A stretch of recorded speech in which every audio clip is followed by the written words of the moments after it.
Wih. Ada gambarnya. Oh, yang sana ya? Gambar. Banyak gambarnya. Sama yang ada di Liang Kubur ya? Iya.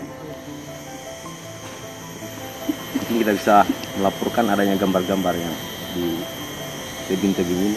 Oh iya. Oke. Kita pulang. Iya.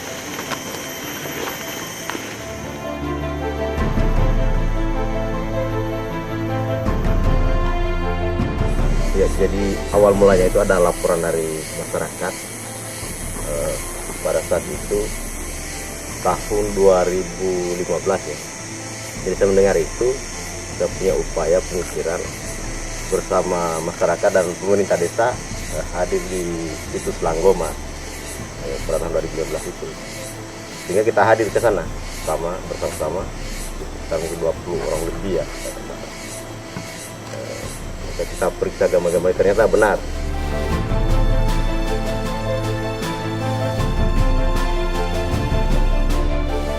Tapi dalam proses perjalanannya kita melapor sama pemerintah desa, tiada tindakan.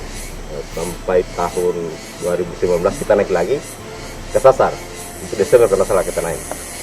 2020 naik lagi. Nah, kita bulan Maret tembuslah ke Langgoma itu. Itu awal cerita tentang penemuan situs di Langgoma awal mulanya.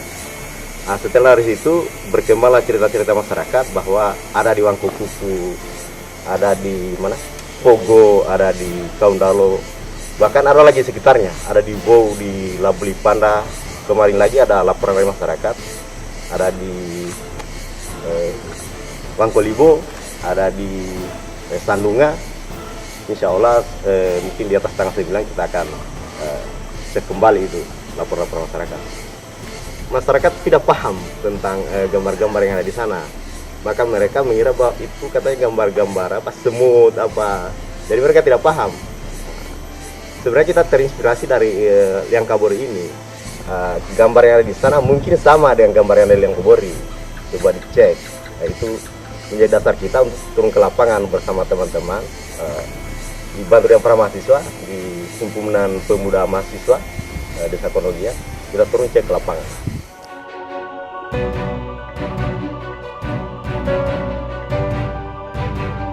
Ini inisiatif dari teman. Setelah kita melakukan perjalanan, itu teman saya berinisiatif untuk viralkan melalui media. Maka kita usulkan, kebetulan Kabupaten Muna itu ada grup Kambauna itu. Kemudian kita laporkan, kirim di postingan, kemudian ditanggapi oleh Pak Hari Samin. Nah, beliau lah yang laporkan ke BPTB. Pada bulan Maret ada informasi dari Kepala Balai Pelestarian Cagar Budaya Sulawesi Selatan bahwa ada gua di Liang Kabori utamanya di Desa Kondongia, temuan masyarakat, sehingga saya turun ke lapangan untuk mengecek keberadaan gua tersebut. Saya didampingi pemuda dan tokoh masyarakat menuju lokasi. Ternyata gua tersebut nyata, betul, tidak bohong kabarnya, hanya fakta. Setelah itu saya mengambil gambar, saya laporkan kepada atasan. Betul, ada lokasi baru. Gambarnya itu gambar hewan, gambar orang berburu. Persiapan terkait dengan pendataan yang kita lakukan di Kabupaten Muna berdasarkan laporan dari masyarakat. Kita ketemu Pak Sabar dulu. Berapa jam sih jalan? Mungkin sekitar 2-3 jam. Terkait dengan temuan di beberapa lokasi yang ada di Desa Kondongia, pertama kali itu diinformasikan oleh rekan kami, pegawai BPTB Sulawesi Selatan yang bertugas di Kabupaten Muna, yaitu Pak Sabar, kemudian melaporkan kepada pimpinan bahwa ada beberapa masyarakat yang menemukan lokasi objek diduga cagar budaya. Kemudian pimpinan menugaskan saya dan beberapa teman di Balai Pelestarian Cagar Budaya untuk melakukan pengecekan sekaligus pendataan terkait lokasi-lokasi yang dilaporkan tersebut. Assalamualaikum Pak Sabar. Waalaikumsalam Pak. Ini saya dari tim sama teman-teman dari BPPB Selatan dari Makassar, diberi tugas Pak mau mengecek. Oh iya, siap. Saya sudah siap. Oke, mari Pak. Bisa ditemani Pak.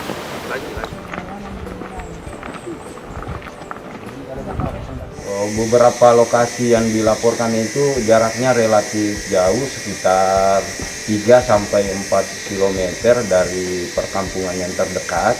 Itu melewati jalur-jalur di antara bukit-bukit kars dengan beberapa pendakian. Cukup memerlukan tenaga yang memadai untuk dapat mengakses beberapa lokasi yang dilaporkan. Dan perlu persiapan untuk sampai ke situs-situs yang dilaporkan, dan peralatan juga harus memadai. Masih bisa gigi masuk satu. Masih bisa kalau begini.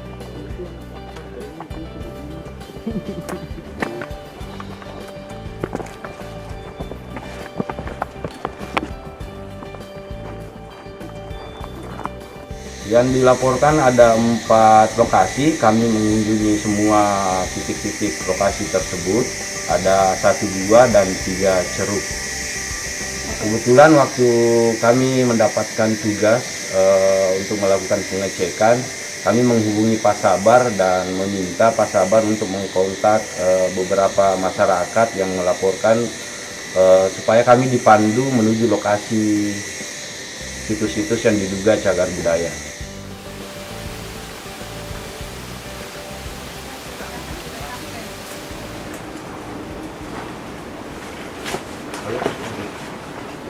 Ayo, sudah sampai. Pelan-pelan deh.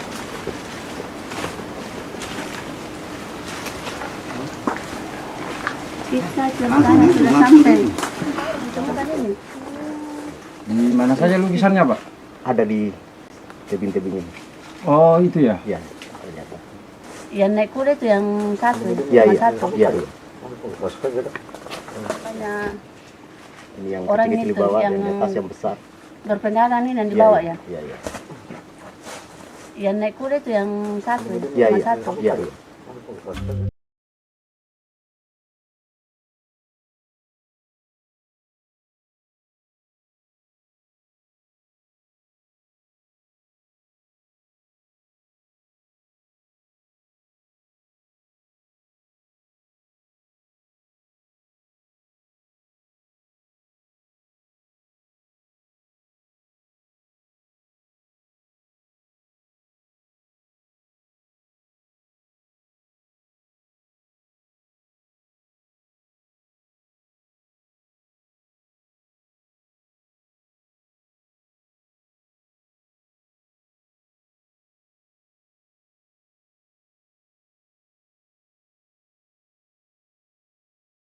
Dan setelah mengidentifikasi potensi arkeologinya, kami kemudian melakukan perekaman data berupa pendeskripsian, pencatatan, kemudian pendokumentasian. Pencatatan itu meliputi pengukuran, perhitungan jumlah temuan yang ada di sana yang kami dapat identifikasi.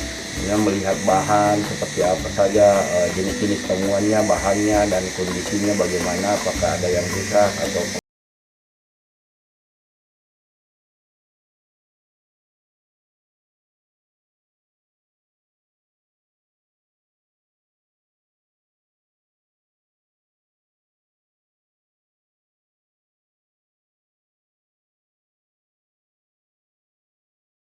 kalau dari identifikasi awal kami, karakter situs ini sama yang kami temukan sebelumnya yang ada di kawasan perbukitan kars Liang Kabori, berupa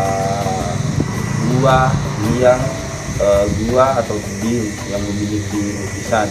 Memang kalau dilihat dari segi lingkungan, jenis temuan itu sama dengan Liang Kabori, jadi identifikasi awalnya ini karakter situsnya sama dengan Liang Kabori yang kami inventarisasi itu kita sudah temukan ada 32.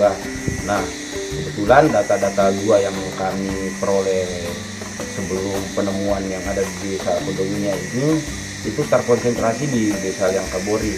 Dengan adanya temuan baru ini, sebaran dari gua-gua yang ada di Kabupaten Muna itu juga bisa meliputi desa Kondominia yang sebelumnya hanya di desa Liang Kabori. Nah, kalau saya pandang-pandang begini saya tidak bisa. Kalau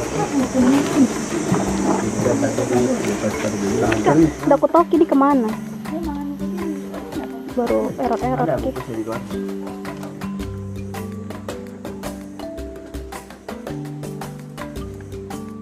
Tanggapan masyarakat sangat hangat menerima kami dan sangat mengapresiasi kegiatan kami. Beliau mendampingi kami dari mulai perjalanan sampai kebutuhan-kebutuhan. Mereka membantu kami waktu melakukan pendataan dan perekaman data.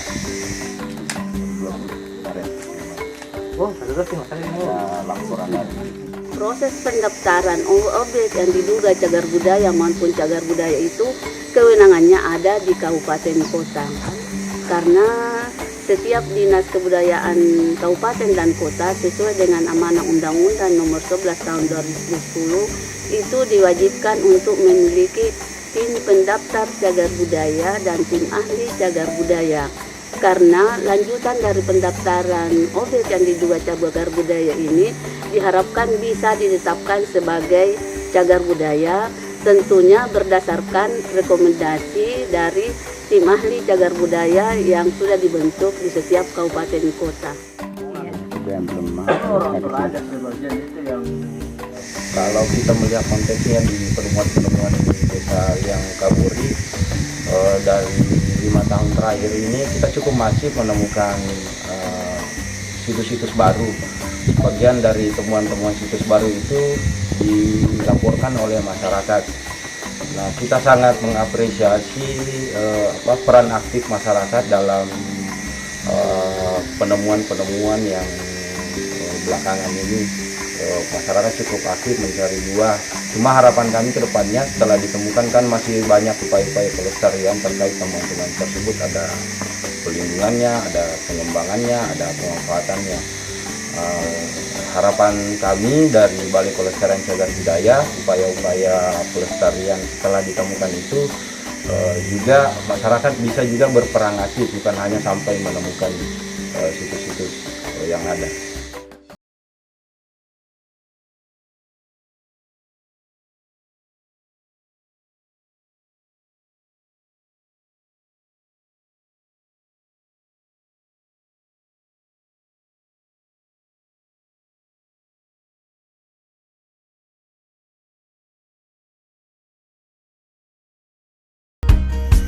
Saya beritahu kepada para pemuda agar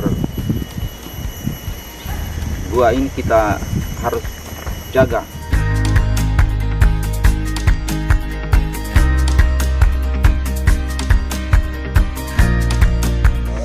Cuma memang ada beberapa, selama ini kami melakukan pengamatan di beberapa situs-situs, khususnya di situs-situs gua-gua prasejarah ini ada beberapa pemanfaatan situs oleh masyarakat yang kemungkinan memiliki potensi ancaman terhadap kelestarian situs. Salah satunya itu pemanfaatan untuk sumber air bersih. Ada juga penambangan dari stalagmit untuk kebutuhan komponen makam berupa nisan. Terus kita juga menemukan beberapa hasil penambangan lokal berupa pangkasan terhadap komponen-komponen gua. Ada beberapa juga kami temukan bentuk-bentuk vandalisme berupa coretan-coretan yang langsung kepada komponen-komponen gua. Ada bahkan sampai menyentuh lukisan-lukisan yang merupakan tinggalan-tinggalan purba dalam suatu lokasi situs.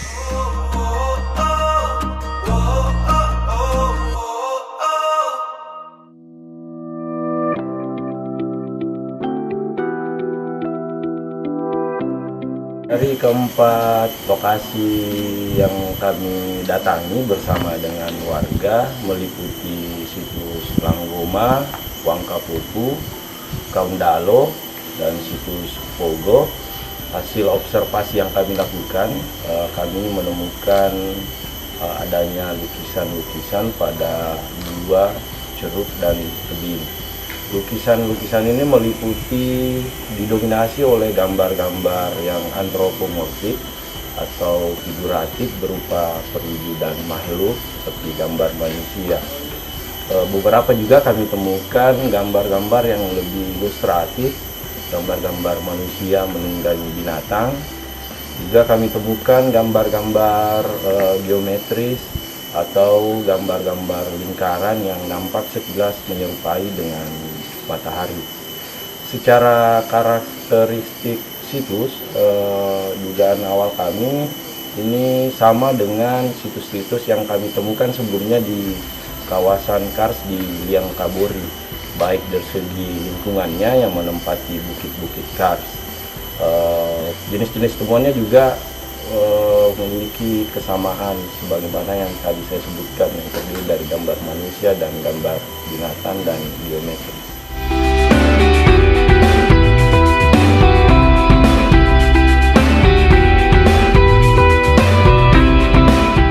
Kalau hasil observasi kami di permukaan pelataran situs, kita tidak menemukan peninggalan-peninggalan yang artifisial berupa artefak, hanya menemukan lukisan-lukisan. Ada beberapa situs yang kita juga temukan khususnya di Liang Kabori, tapi tidak di antara 30 itu hanya sebagian kecil yang memiliki kandungan atau potensi arkeologi berupa artefak. Kebanyakan didominasi oleh gambar lukisan.